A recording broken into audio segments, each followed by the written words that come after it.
Hello and welcome back to another episode of Movie Thoughts, the podcast where I give you my thoughts on movies and we talk. Well, I talk and you listen, and sometimes I go a little crazy. Maybe I went a little crazy today. I always go a little crazy, right? I mean, so today's episode, we're going to be talking about Spider-Man Across the Spider-Verse, the new animated feature film.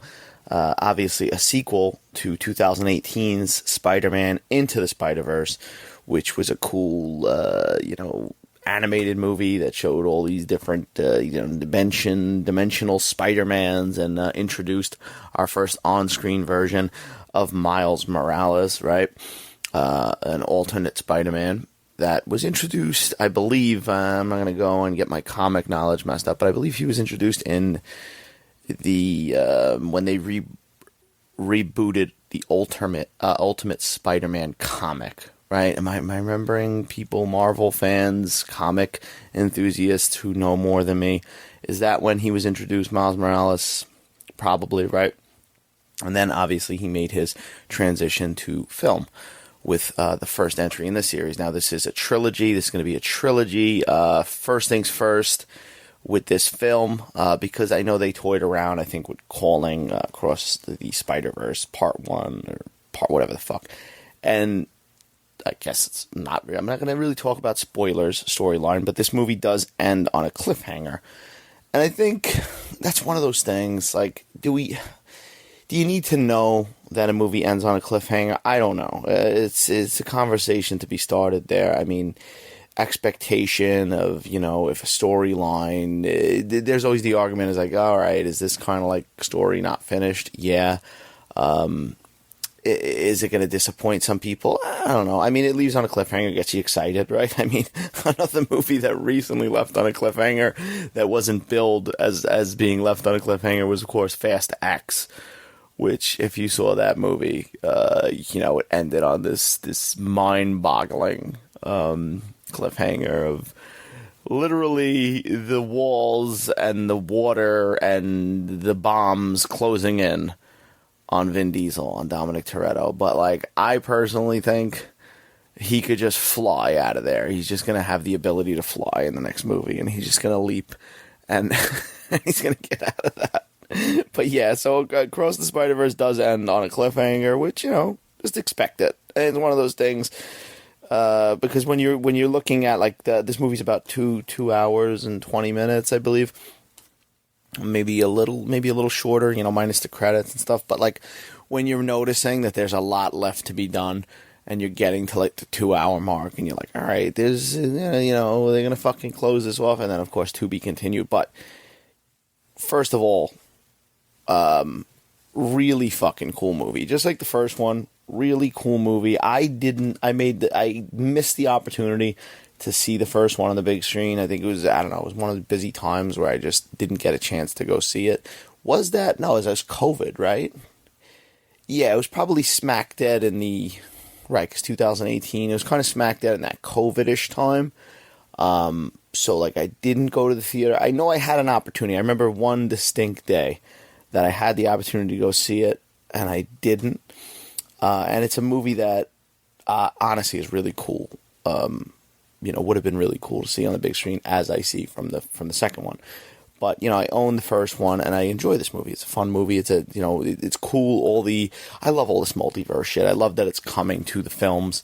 It's always been something in the comics, whether it's DC and Marvel, where there's different versions of these characters. And it's cool to see it laid out, on film in such a prominent way. Now you had, obviously this, Spider-Man No Way Home, The Flash is coming out, which we'll talk about all fucking day, and soon we will when we see it. But it's cool that now it's normal to have this, right? So this movie, first of all, the sequel, it's fucking... yeah, I'm gonna say shit that people are gonna say and probably have said, right? It's fucking visually... it's fucking crazy, right? It's the animation right from the beginning of this movie. I just love the style of it. It's just, there's so much to take in, right? And I've seen people say, like, oh, see it on the biggest screen and stuff like that. And yeah, see it on the biggest screen. Sit in a nice prominent seat like I did. Sit in the middle. I saw it at AMC this morning, and I saw it in... I was going to go see it in IMAX, but it wasn't playing till a little bit later, so I chose the Dolby cinema, which is a good alternative. I like to see movies in both formats, but yeah, like just the fucking colors and the animation style and the work that went into this is fucking crazy. I mean, like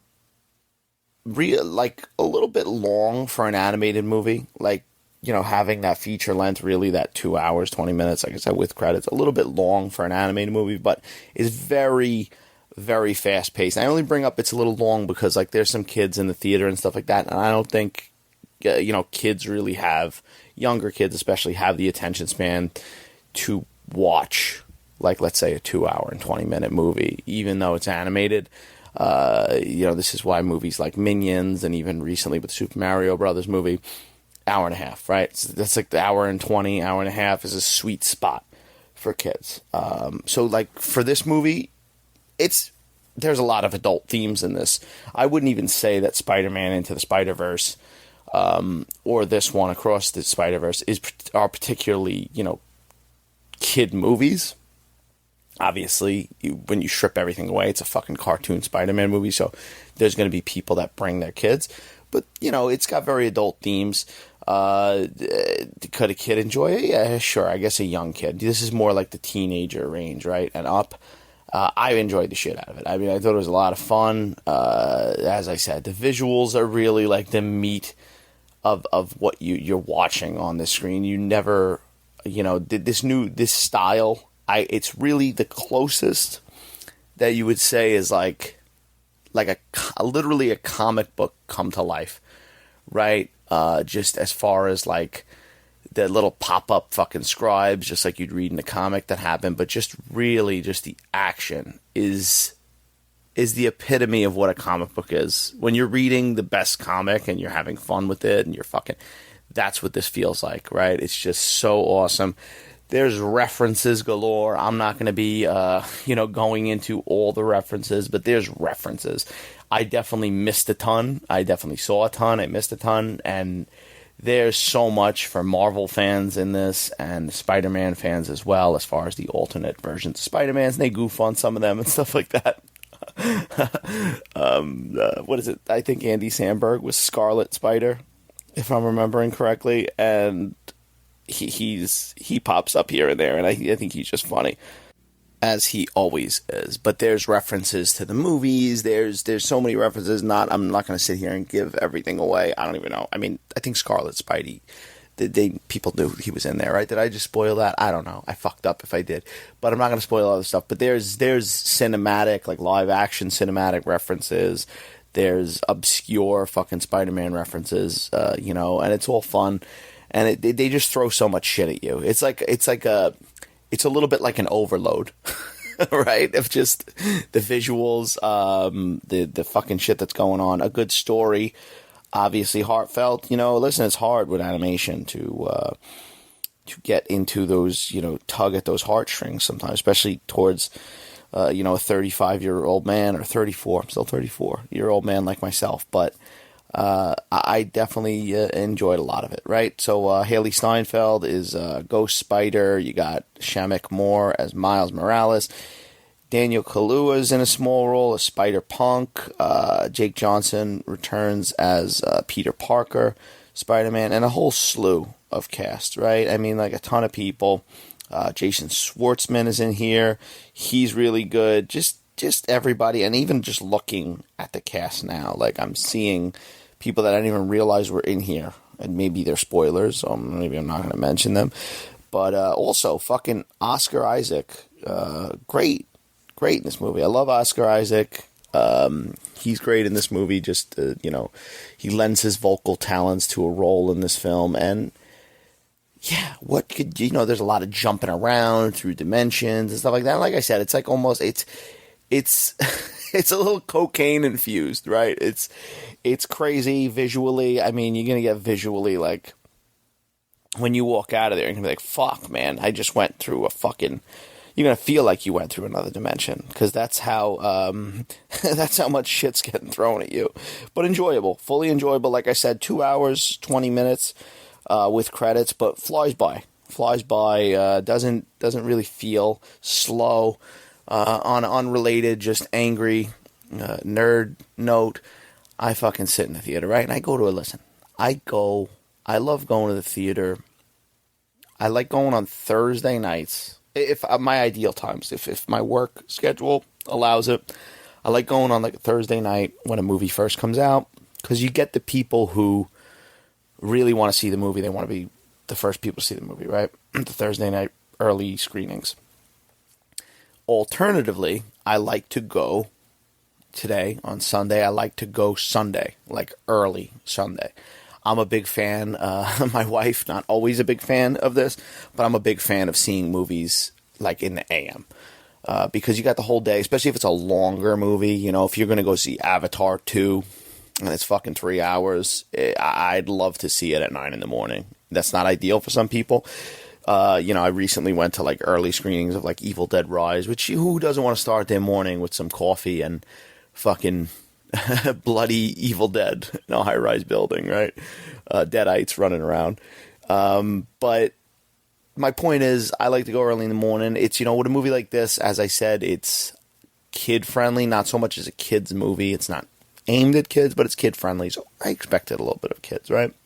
But I'm sitting in I wouldn't say a filled-up theater. It's probably about maybe 35% of the theater's filled up. And I sat in, like, the seats, one of the seats I always sit in, maybe, like, the fourth row in the middle. My point is, there's plenty of fucking seats around me, right? And now, I have talked about this on the podcast, probably, but, like, I follow the rules of the movie theater, right? I get there on time. I get there before the previews start. I get there way in advance. That's how I am. I like to watch the previews. I get my snack. I know where I'm sitting. Occasionally you run into people who are uninitiated, right? If you're a moviegoer like me and you're always in the fucking theater, you know the rules, right? The rules are the rules and the facts are the facts. That's the cheese tax, if you know that song.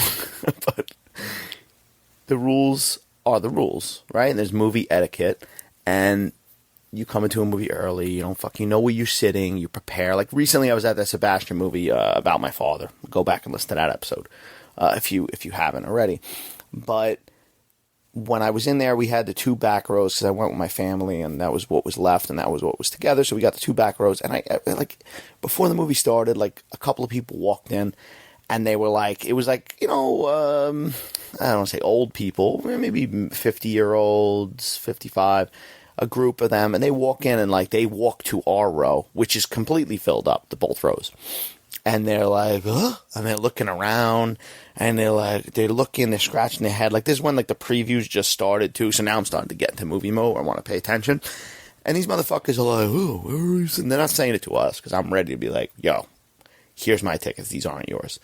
I'm prepared. But they walk, and they're, like, scratching their head, and they're trying to figure out, and then they're like, oh, we got the front row, I guess. Yeah, that's the front. Like, do you not see this is the problem, like, listen, back in the day, movie theaters, before assigned seats, for the younger listener, maybe you didn't have a world before assigned seats, you had to go in, you had to get there early, get your fucking seat. Growing up, especially in my teenage years, I was very, like, that's maybe what set in stone for me, going to the theater early, getting there early, getting my seat. Now you could be a little loose with it, but it's just, like I said, etiquette. But back in the day, you had to go there, you had to get there early, you had to fucking find a seat. Like, it's not like that anymore. And there's an older generation. I don't want to blame it on the older generation, because I think there's just stubborn people in general of any age group that, like, they want to come into a fucking theater and they just want to sit wherever I've seen a few instances of it. I forgot what movie it was, probably about a year ago, but, like, somebody was, like, from the movie theater was fighting with somebody saying, this is not your seat, this is their seat. And he's like, I want to sit here. Like, it doesn't work like that anymore. For anybody listening, who doesn't know this or needs to pass this knowledge along to their relatives or family or friends, that you go to the fucking theater, you pick your seat. So, like, these people were a little annoying. I mean, they figured it out. I'll give them that. But in the Sebastian movie, like I said, they They were like so confused as to why the two back rows weren't theirs when they had gotten the two front rows. And like when you look and you buy the tickets, they put the fucking screen in the fucking on the map, right? They put it on the map so it shows you where the screen is. This is the screen. These are your fucking seats. Just pay attention. Now, this rant comes with the Spider-Man movie because, listen, I get it. Kids are going to come. I'm expecting it. I'm expecting some kids. You got to take it with a grain of salt sometimes, especially a movie like this. Kids are going to talk and whatnot. But the movie fucking started already. And then, like, it was like two people come in with a kid.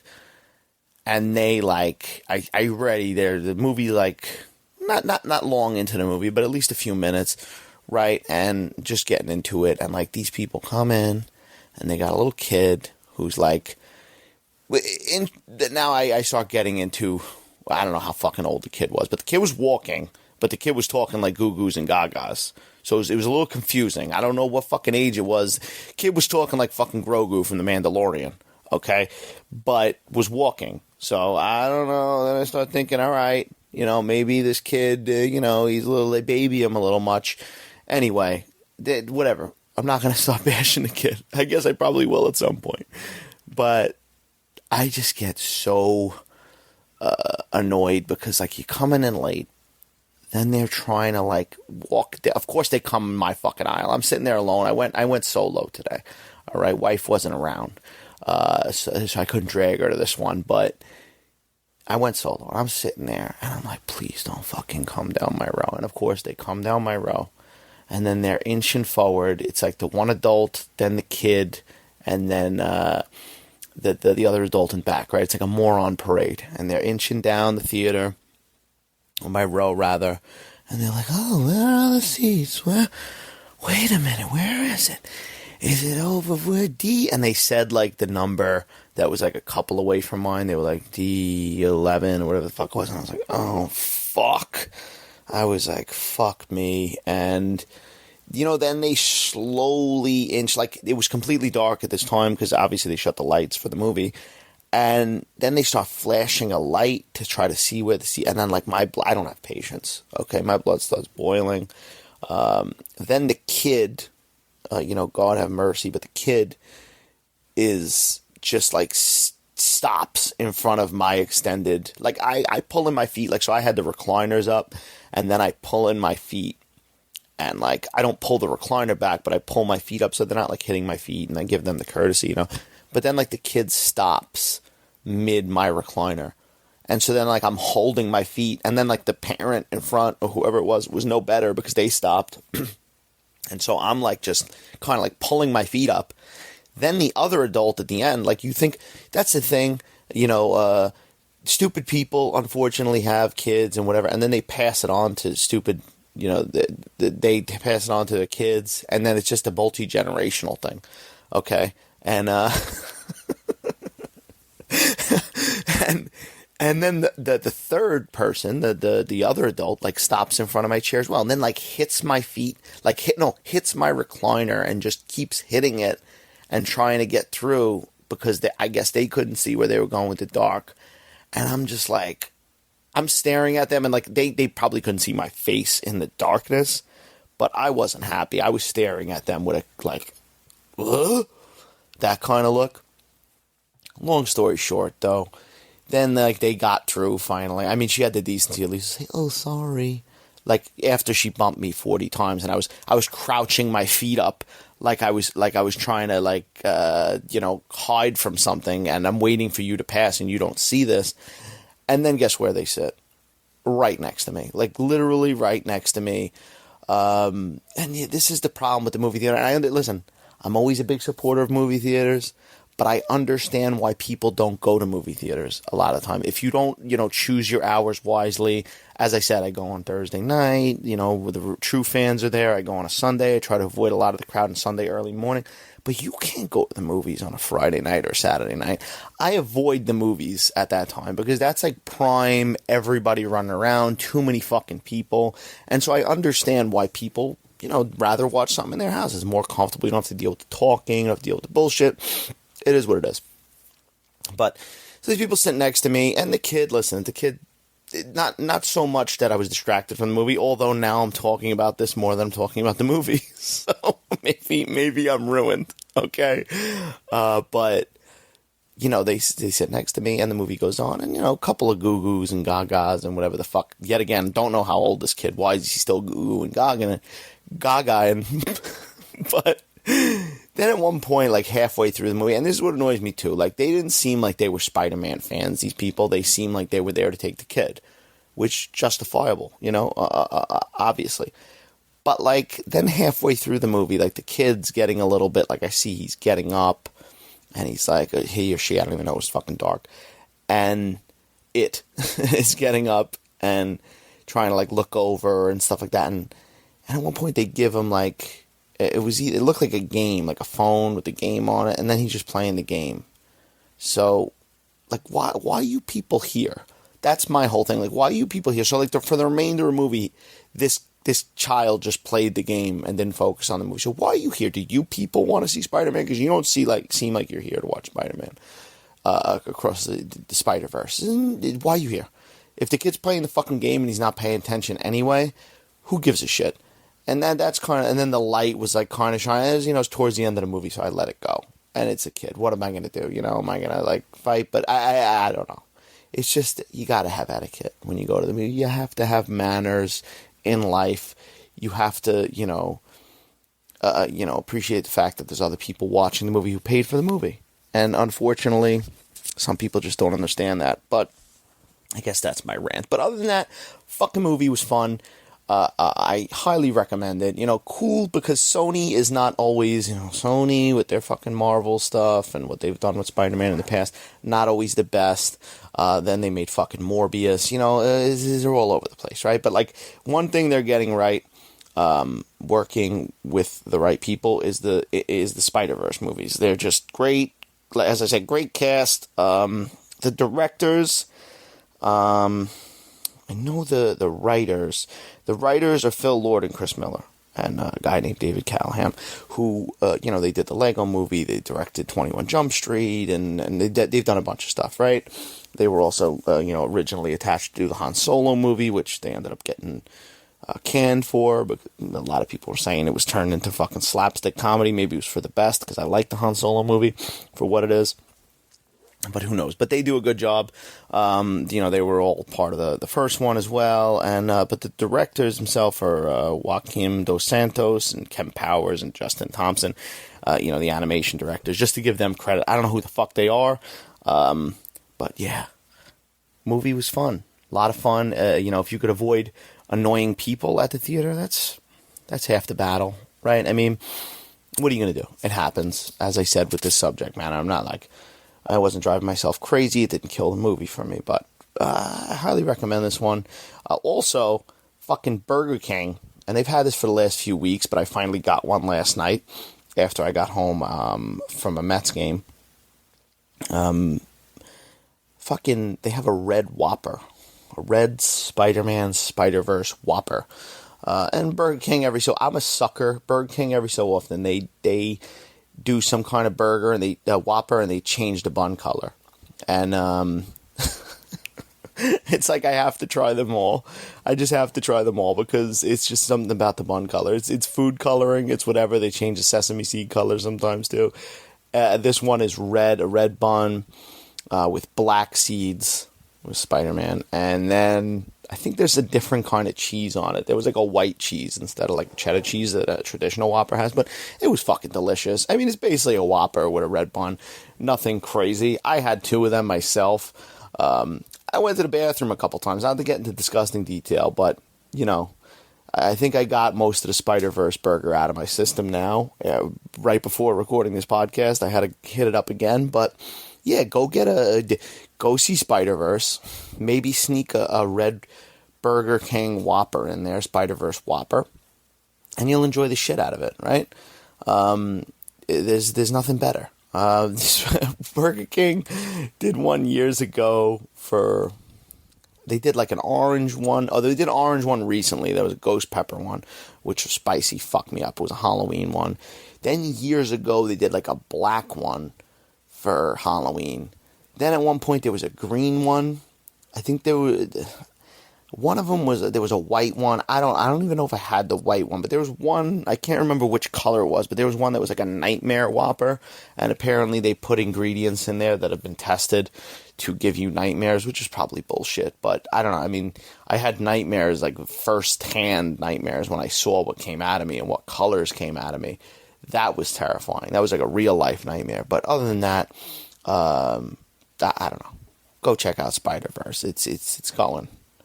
It's going good. The movie's making a lot of fucking money, and rightfully so. And it ends on a good cliffhanger. I'm hyped for the next one. I'm excited how that's going to end. And yeah, cool animation style. That new Ninja Turtles animated movie that's coming out has a similar style that like Seth Rogen did, and that looks really cool too. It's a little bit like, when you first see it, it's a little bit jarring at first if it's the first time watching that kind of style, but like once you get into it, it's really cool. It's really something different, and like I said, it feels like it's lifted straight off the comic book page. But that's it. That's it, guys and gals. That's the episode for today. If this is the first time you're listening to the Movie Thoughts podcast, welcome. As I said, we do a lot of episodes. Go check out the other episodes.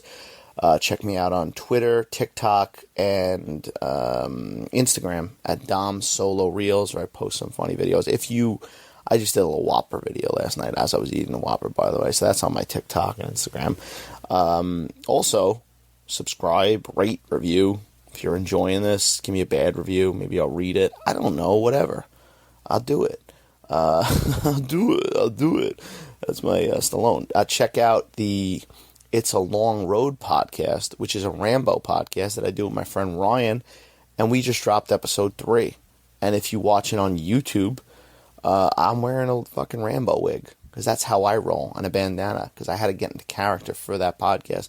But that's another fun podcast, also available on Spotify, iTunes, all that fun stuff. And yeah, that's pretty much it. Enjoy the rest of your day, and see you soon.